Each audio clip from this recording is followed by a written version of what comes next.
Era muy callado, bastante esquivo. Habrá quien diga que hasta huraño, pero buena gente, la verdad. Aquí nunca fue de listo ni de nada, siempre a lo suyo, y aunque nadie sabía bien por qué, los puretas lo respetaban.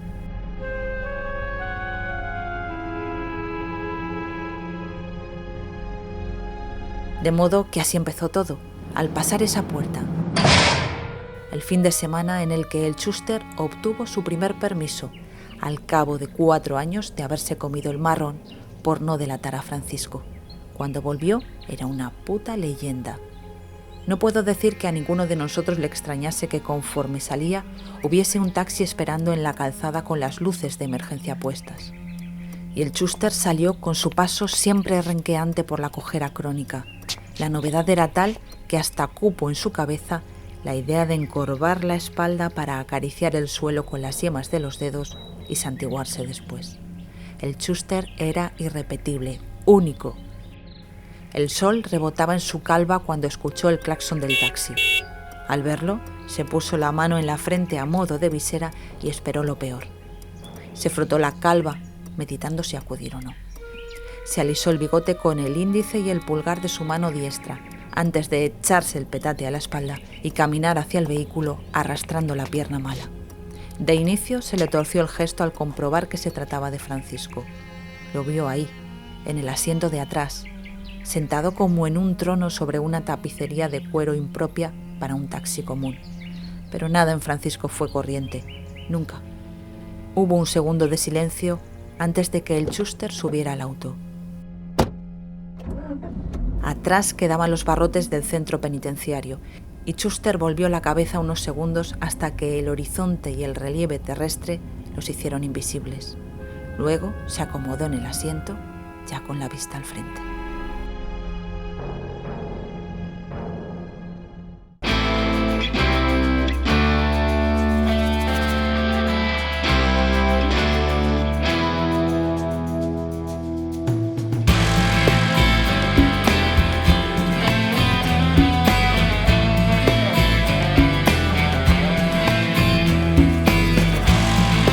Soy Ana Vallabriga y esto es Sin Ficción, el podcast sobre crímenes reales y literatura de la editorial Al Revés. Un podcast donde los días 15 de cada mes hablaremos sobre libros de true crime y novelas policíacas.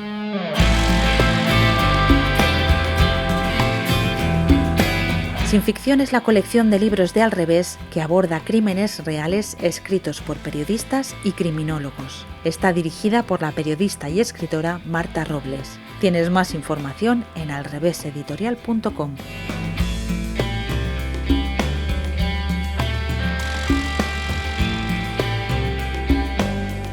Soy José Ángel Mañas y soy el autor de En el Descuento y es mi última producción. Soy Jordi Ledesma, novelista, y soy el autor de En el Descuento.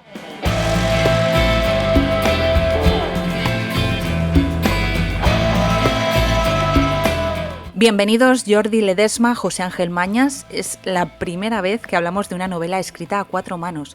¿Cómo surgió la idea de escribir En el Descuento? Bueno, pues yo tenía una idea de personaje, me apetecía trabajar con José Ángel y bueno, se lo propongo, le presento al personaje en su punto de partida, algo muy primigenio, ¿no? Una idea de un tío que le llaman el Schuster y sale de la cárcel. Entonces José enseguida acepta, le parece atractiva la idea y empezamos a montar la historia. Y él aporta la idea esta del viaje Madrid-Barcelona por una cuestión de sentirse cómodo él y que me sintiera yo cómodo a la hora de repartir la geografía. Y desarrollamos la historia y ahí empezamos a hacer literatura y a hacer muchas capas. Y bueno, José esto lo explica muy bien, ¿no? Es algo similar a un conjunto musical. Pues la idea de Jordi, bueno, la imagen yo creo que es la adecuada, ¿no? De repente aparece un guitarrista de una banda de rock y trae un riff muy molón Y bueno, a los demás miembros les gusta, el bajista añade su línea, el batería le pone un ritmo y el cantante pues, le pone una letra, ¿no? Lo que pasa es que en este caso somos un dúo, es decir, por encima de ese personaje que me trae, pues a mí se me ocurre el tema de la geografía y empezamos a imaginar, ¿no? Y hay otro elemento que Jordi no ha mencionado y era eh, el, um, el argentino, ¿vale? Es verdad que queríamos un viaje de noche, entonces veíamos a estos dos personajes metidos en un coche y en principio era un personaje enigmático que no sabía mucho, que tenía un asunto turbio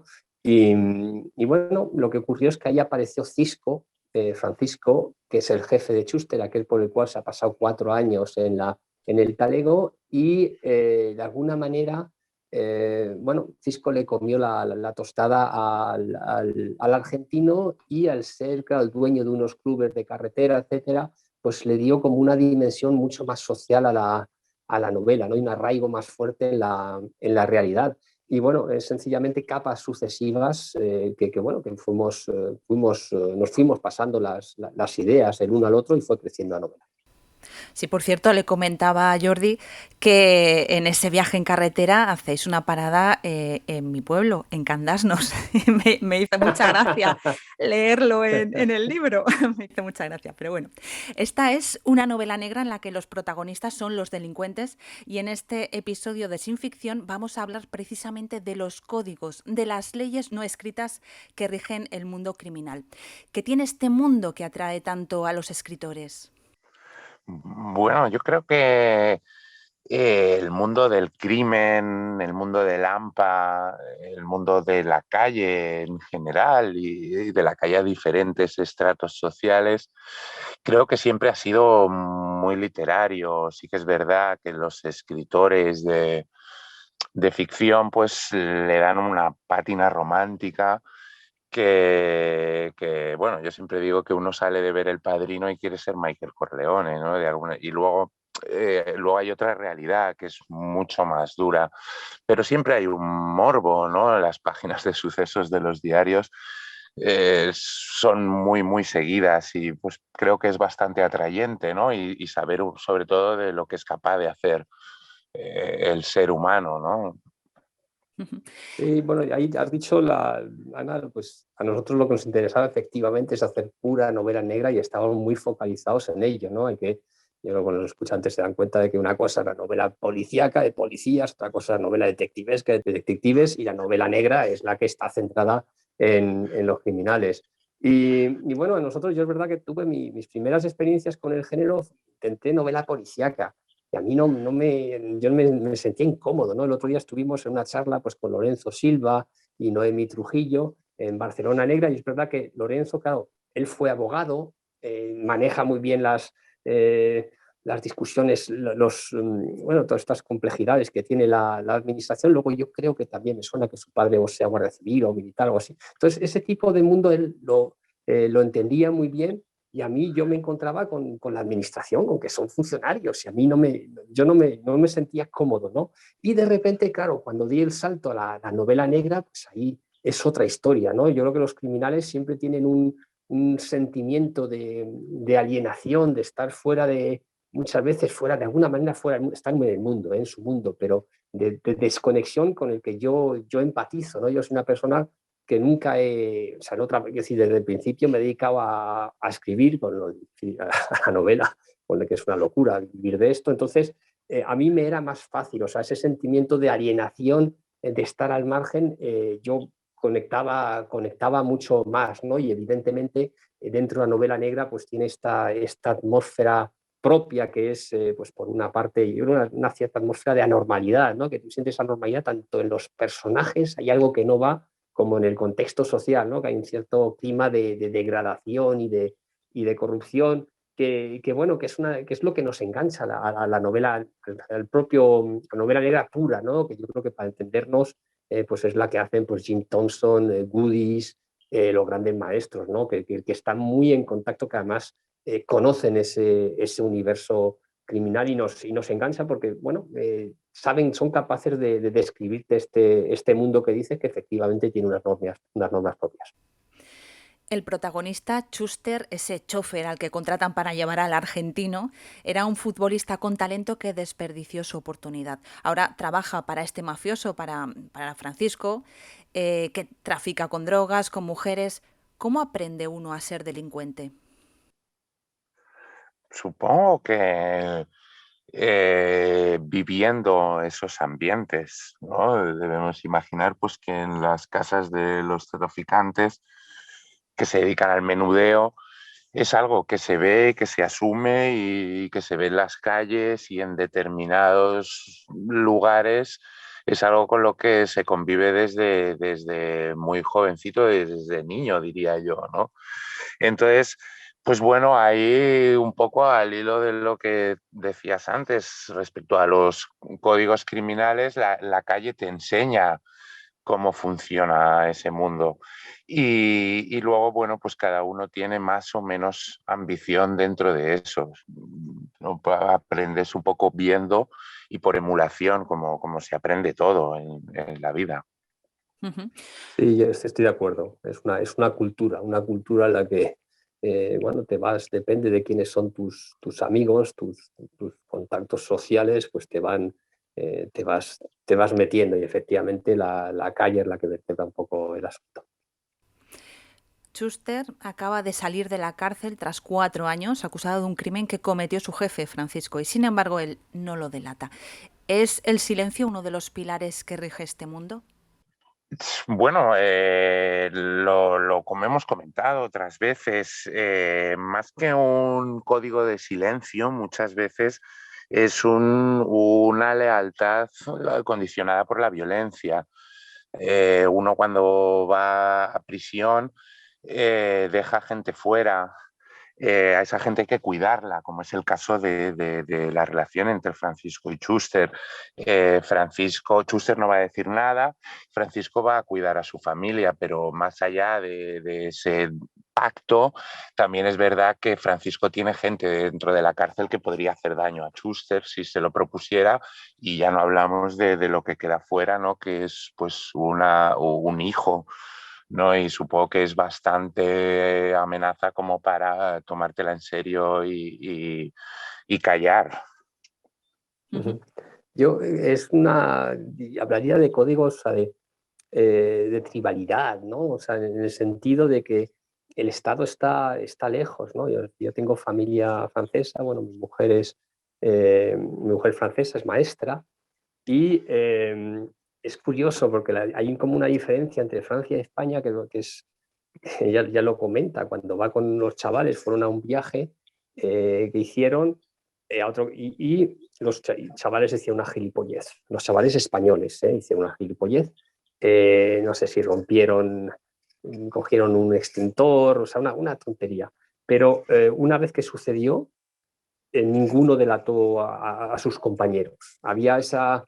Y es una cosa, como ella decía, dice, en Francia eso habría sido diferente. O sea, los chavales se les anima más bueno, delación o a confiar en la autoridad. Yo creo que ahí tiene que ver, bueno, o sea, claro, en Francia tienes muchas más ayudas, el Estado está más presente y entonces tienes tendencia a ser más ciudadano.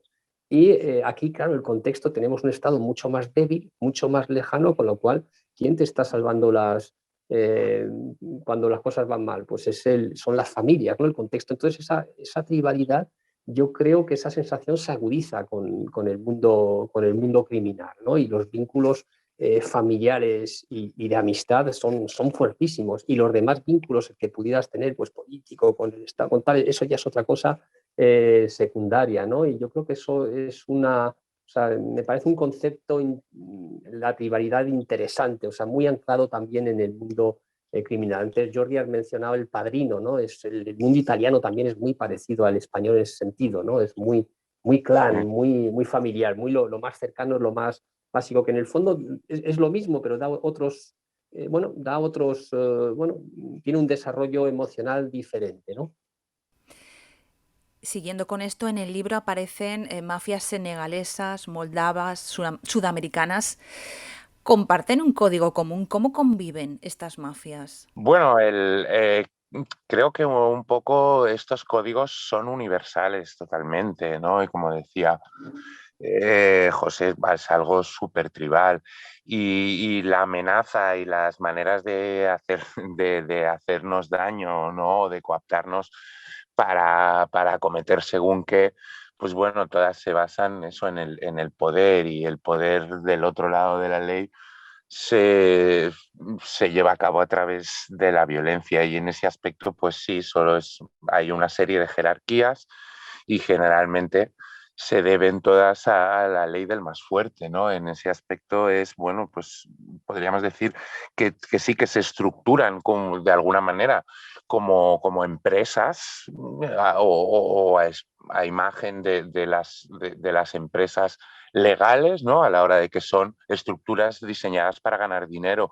Pero claro, una vez estás fuera de la ley, pues mantienes el orden con violencia. Yo creo que en esos aspectos casi todas las mafias, podríamos hablar de los yakuza en Japón, de las múltiples mafias latinoamericanas, de la mafia rusa y de la mafia de aquí, comparten esos códigos, y casi todo el denominador común es la violencia, vamos. Sí, yo estoy absolutamente de acuerdo. Ahí Jordi ha sacado el concepto clave, o sea, es la violencia, pero que es el concepto clave no solo de la estructuración criminal, sino la estructuración social. Es decir, lo que caracteriza al Estado es el monopolio de la violencia. O sea, yo siempre digo que en la Segunda República Española, pues el 19 de julio, cuando el Estado reparte armas y arma a los sindicatos, pues en ese momento ha terminado la Segunda República, ¿no? Entonces, ¿qué pasa? Que ese ejercicio de la violencia, ese monopolio, lo puedes mantener en ciertos contextos, ¿no? Si tipificamos un poco lo que es la sociedad, pues tenemos por una parte, bueno, las casas privadas, donde en teoría no entra, tendríamos los centros, espacios un poco comerciales, tendríamos los propios, las instituciones, que es donde se nota más el poder del Estado, y luego estaría la calle, ¿no? Lo que pasa es que la calle es como una especie de espacio intermedio. El problema es que, claro, cuando hablamos de calle no hablamos de la Castellana o de la Diagonal, sino cuando decimos esto es la ley de la calle, o este hombre tiene calle, es otra cosa, ¿no? Es ese espacio intermedio donde en muchos sitios, en muchas barriadas, pues el Estado no llega, ¿no? Y entonces al no llegar, pues quien tiene la violencia es quien manda. Entonces la cuestión es quién es quién manda en cada espacio, ¿no? Y luego, bueno, pues al final todas estas estructuras, estas mafias, funcionan como son estructuras no paraestatales, pero bueno, que en el fondo buscan lo mismo, que es un poder sobre una serie de territorios. Lo que pasa es que, bueno, van llenando de alguna manera allí donde no llega el Estado, pues llegan ellas, ¿no? Y bueno, resultan al final complementarias, porque también tienen unos códigos y también tienen unas jerarquías y una manera de funcionar, que es una sociedad paralela. Para hablarnos de lo que sucede en el interior de las cárceles, contamos con Manuel Llamas, jefe de servicios en una prisión española. Yo creo que el único código que tienen ellos entre sí es el del silencio. Nadie se puede chivar de lo que haga otro compañero. Ese que se chiva es un chota y lo lleva bastante mal. La mentira generalmente es hacia los funcionarios. Mienten a los funcionarios al no asumir la responsabilidad por algo que hayan podido hacer dentro de la prisión. Y también depende sobre todo de la personalidad de cada uno. Es exactamente igual que en la calle, cada uno tiene una personalidad, y hay quien dice a lo hecho pecho, sí señor, he sido yo y me como lo que tenga que comerme, y hay quien se está constantemente negando lo que ha hecho, aunque haya sido grabado por 5 cámaras y haya sido perfectamente identificado. Todo depende de la personalidad de cada uno. Me gustaría recalcar que la cárcel no es más que un reflejo de la sociedad. Todo lo bueno y todo lo malo que nos encontramos fuera en la sociedad nos lo podemos encontrar dentro. O sea, hay delincuentes que son unas bellísimas personas que una vez han cometido un error y lo están pagando. Y hay auténticos malvados y hay gente, pues, oye, está claro que es mucho más fácil ser honrado dentro de una familia honrada que ser honrado dentro de una familia que se ha dedicado al delito durante toda su vida. ¿Se puede ser un lobo estepario en el mundo de la delincuencia? No, no, no. El solitario, o sea, siempre se necesita amigos, ¿no? Yo recuerdo una película esta de Spike Lee, donde uno iba a ir a la cárcel y el colega le dice, bueno, lo primero que tienes que hacer es cuando veas, fíjate bien en el patio y en cuanto encuentres un tipo que no tenga amigos, que no tenga tal, a ese le das un, un repaso, le matas a hostias, le pagas a partir de ahí te van a respetar. Evidentemente, eso no lo puedes hacer con la persona que no tiene relaciones. Es importantísimo, pero bueno, en el mundo del crimen como en el mundo social, ¿no? Quien tiene amigos tiene poder, es una persona, tiene influencia. Tienes que tener cuidado con él. Cuantos más amigos, más poder y más... Y entonces, el solitario en el mundo del crimen es exactamente igual, ¿no? Necesitas siempre estar arropado, estar acompañado. ¿Este mundo es un lugar donde las mujeres también tienen espacio? Sí, claro, bueno, no podemos obviar, ¿no? Los criminales tienen familia y por lo tanto la mitad de la sociedad criminal está formada por mujeres igual que la nuestra, ¿no? En ese reparto que ha comentado José, en esa sociedad paralela. Ahora bien, el lugar que ocupa la mujer está, pues, yo creo que mucho más relegado que el que ocupa en la sociedad real o en la que habitamos los que no estamos del otro lado de la legalidad. Y simplemente, pues bueno, por esa tribalidad y porque en respuesta a lo mismo es un mundo muy violento en el que si alguna mujer puede buscarse la vida o tener un espacio de control, siempre es amparada pues, por un marido, por un hijo, por un sobrino o por un grupo de ellos, ¿no? Es un mundo difícil para las mujeres y creo que es más machista que el resto de la sociedad. La fragilidad de la mujer es, claro, en cuanto a donde se la sexualiza, ¿no? Muy rápidamente. Esto nos lleva un poco a la red de clubes y cómo, claro, es el objeto sexual por excelencia, que también hay hombres sometidos a ese tipo de tratos, pero es menos, ¿no? Yo creo que efectivamente lo que dice Jordi, ahí hay un machismo en esta sociedad paralela que es el mundo del crimen, donde, claro, como está tan basado en la violencia, pues el hombre es quien suele tener mayor repertorio, una mayor cultura y impone más su ley, ¿no? O sea, que posiblemente, sí, me ha gustado esa formulación que ha dicho, y estoy de acuerdo en que es un mundo más machista que la sociedad civilizada, vamos a decir.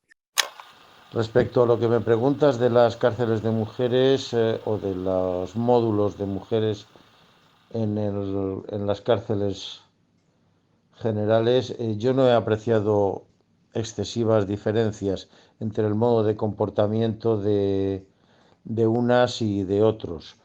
Simplemente en las cárceles donde hay niños, porque los niños pueden estar con sus madres hasta una determinada edad, pues parece como que la presencia infantil suaviza un poco el ambiente.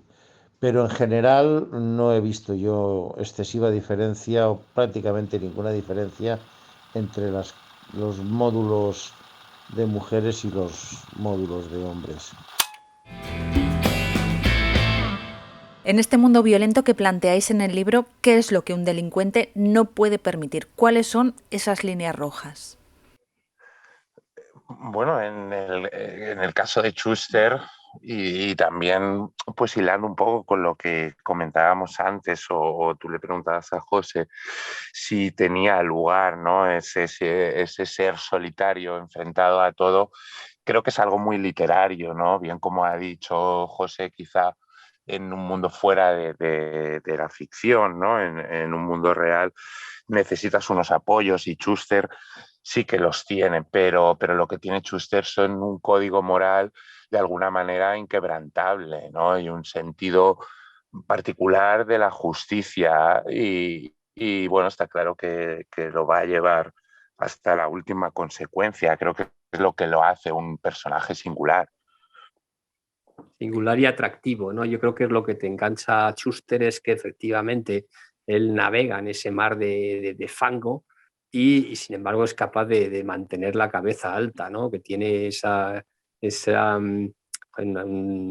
dignidad como a prueba de bombas, ¿no? Yo creo que eso es lo que le hace simpático y lo que realmente te atrae de él, ¿no? Y efectivamente tiene un sentido a justicia social fuerte y también tiene esa individualidad que es verdad que Jordi ha resaltado que quizás es un rasgo como muy literario, ¿no?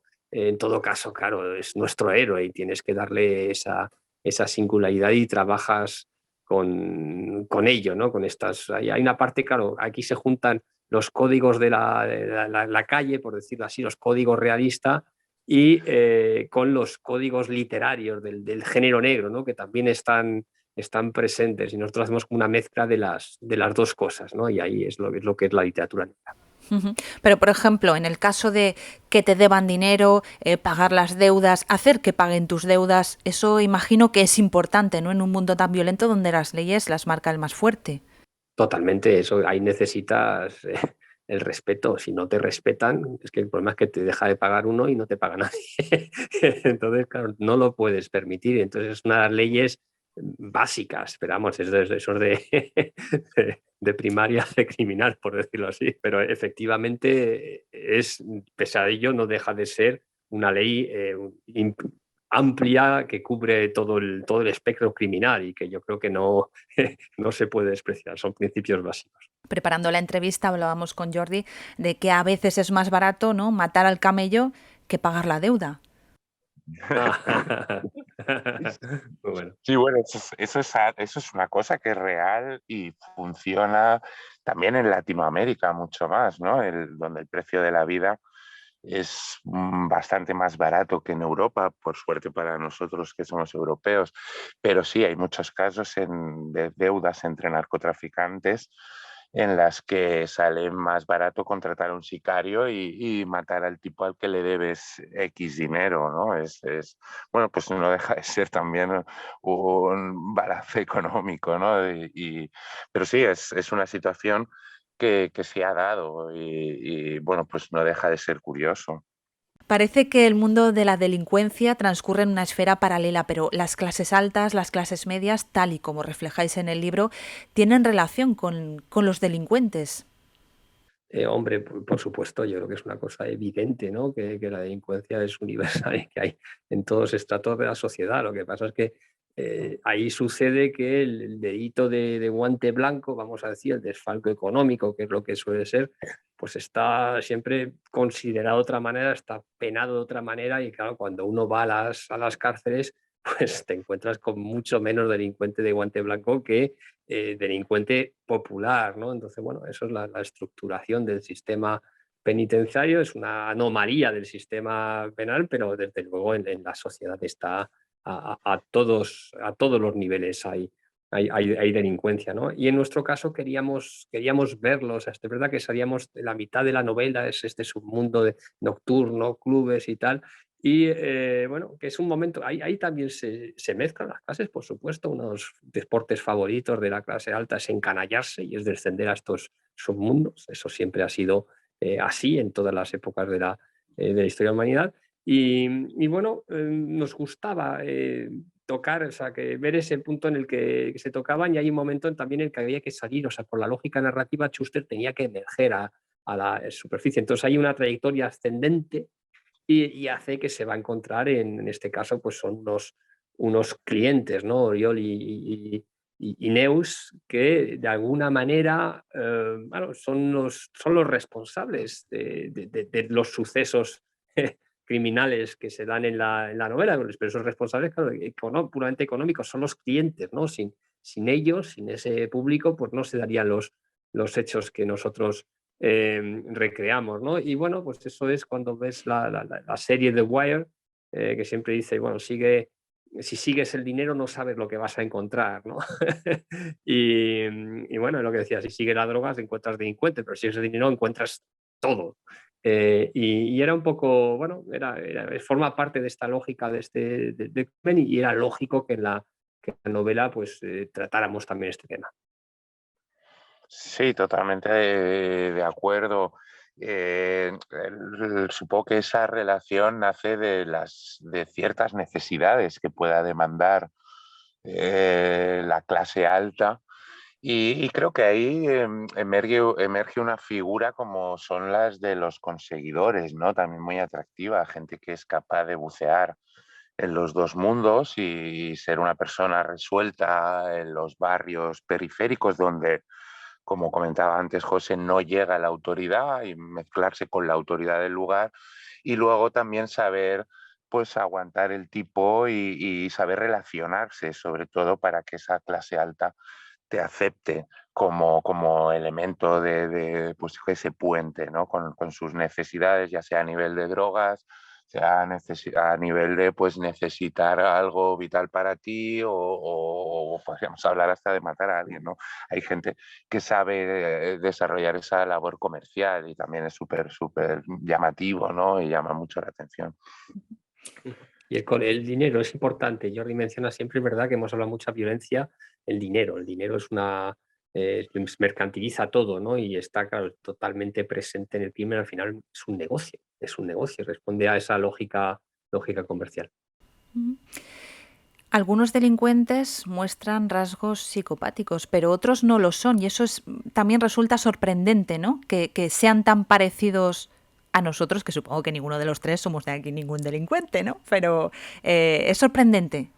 Hombre, es que somos humanos, todos hemos delinquido a pequeño nivel. A ver qué va a salir aquí. ¿Quién no ha cometido un pequeño desfalco? ¿Quién no ha cometido, quién no ha hecho una... Hay cosas, o sea, lo que pasa es una cuestión de quién no ha robado alguna vez, o sea, ¿no?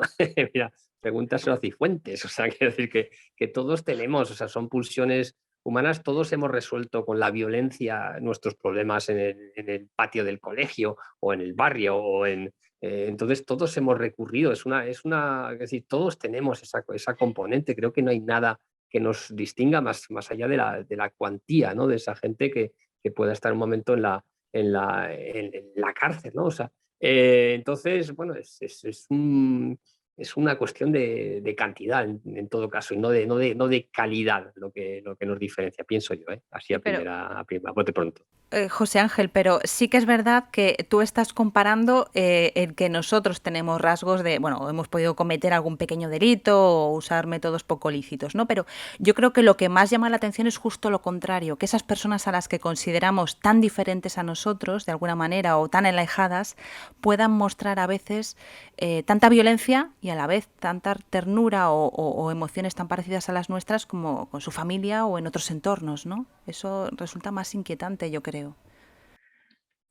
Sí, pero bueno, ahí yo creo que Jordi antes ha mencionado El Padrino, yo creo que es una grandísima película que nos gusta a todos, y que gusta también, que influenció mucho a los mafiosos, les encantó en su momento, porque claro, tiene ese contraste entre, por una parte, efectivamente, el negocio que maneja, que es la violencia, y por otra parte, pues un código propio. Yo creo que todo el mundo a su manera se precian de tener algún tipo de ética, ¿no? Y de líneas rojas, y de hasta aquí es legal, hasta aquí se puede, está permitido, y a partir de aquí no. Pero bueno, no sé qué piensas tú, Jordi. Bueno, yo creo que es un rasgo que sí que llama la atención, ¿no? Porque, bueno, quizá cierto porcentaje ínfimo de los ejecutores de la mafia, digamos que son psicópatas, que ya les va bien el trabajo. Pero luego sí que es verdad que hay gente capaz de manejar esa violencia, y luego vuelven a casa y pues preparan biberones, ¿no? Y con sus hijos pues son gente tierna, sí que llama la atención, ¿no? En ese juego, pero bueno, responde eso a un rasgo total de humanidad.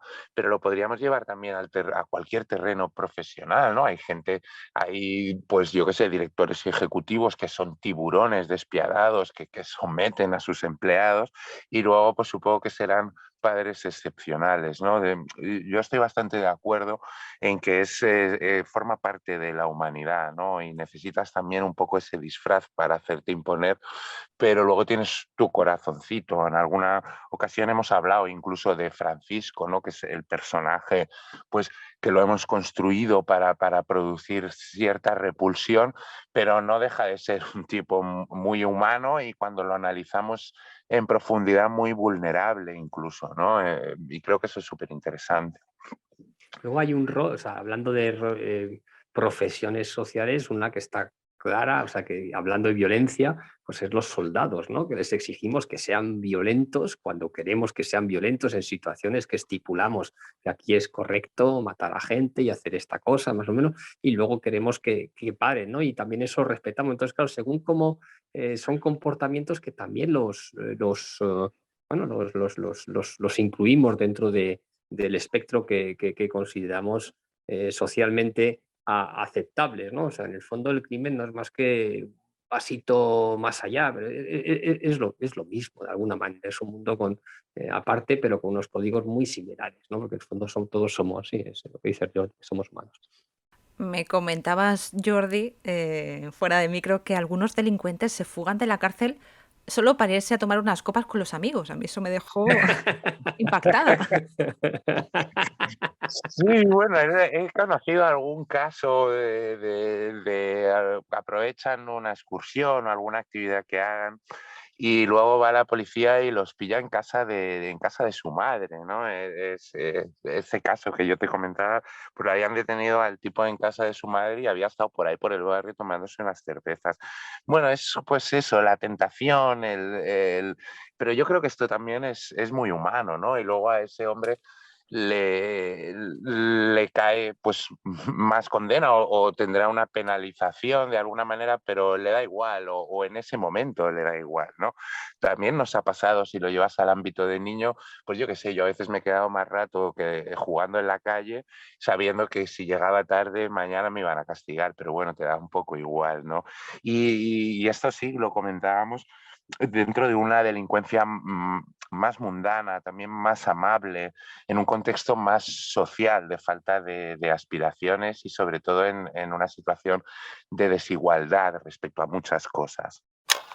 A mí me gustaría romper una lanza por todos los compañeros que estamos trabajando dentro de las instituciones penitenciarias y en contacto directo con los internos.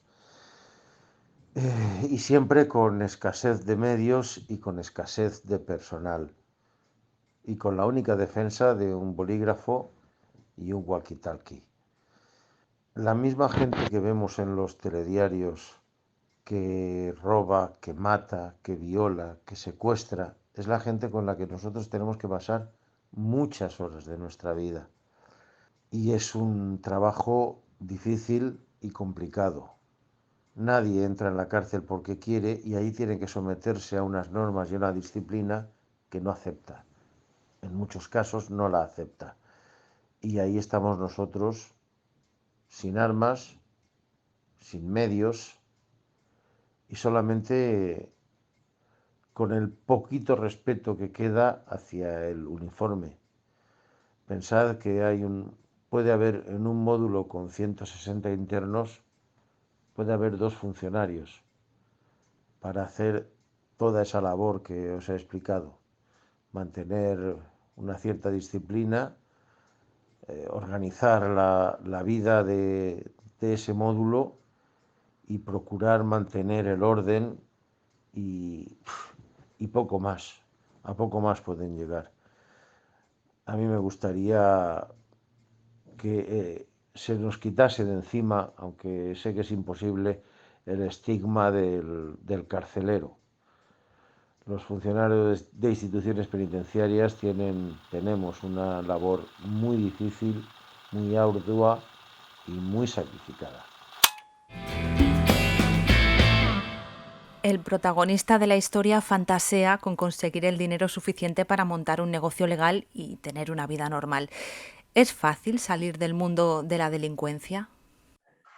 Yo creo que es muy difícil, o sea, eso sí que, porque estás vinculado, tienes tienes que cortar con tu sociedad, con aquella gente con la que tratas todos los días. Entonces, eso yo creo que es lo más difícil, ¿no? O sea, realmente salir de hay una retórica, hay unos códigos, una rutina en la que estás metido, ¿no? Y de alguna manera todo lo que quieren al final es limpiarse y establecer negocios legales, ¿no? O sea, yo creo que esa es la gran aspiración desde Escobar hasta cualquier narcotraficante. Al final quiere blanquear, o sea, su gran preocupación es la lavandería, cómo blanqueas y su aspiración, que es un poco triste y al mismo tiempo es bonito, ¿no? Que al final quiere ser gente normal, entre comillas, ¿no?